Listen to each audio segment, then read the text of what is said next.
Символ победы советского народа в Великой Отечественной войне обрел новое место в столице Таджикистана.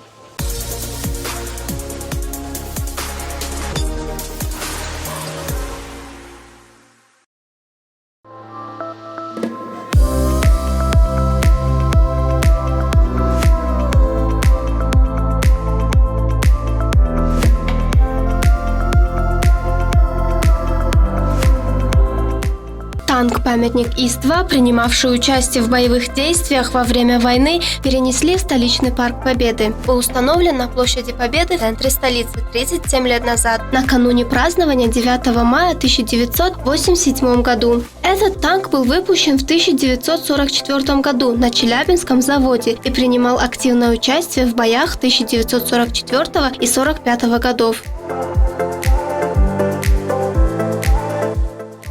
На фоне танка расположен монумент Победы, состоящий из двух вертикальных пилонов.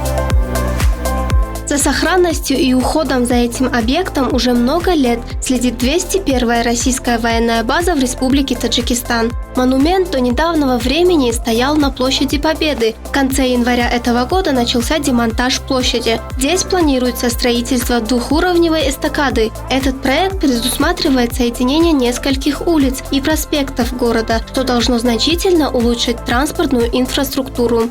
Каждый год 9 мая и 22 июня Таджикистан вспоминает и чествует героев Великой Отечественной войны, ушедших на фронт в 1941 году.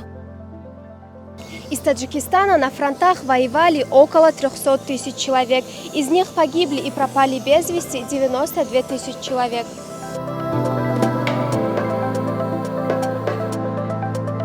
На сегодня, 6 мая 2024 года, в Таджикистане осталось 24 участников Великой Отечественной войны.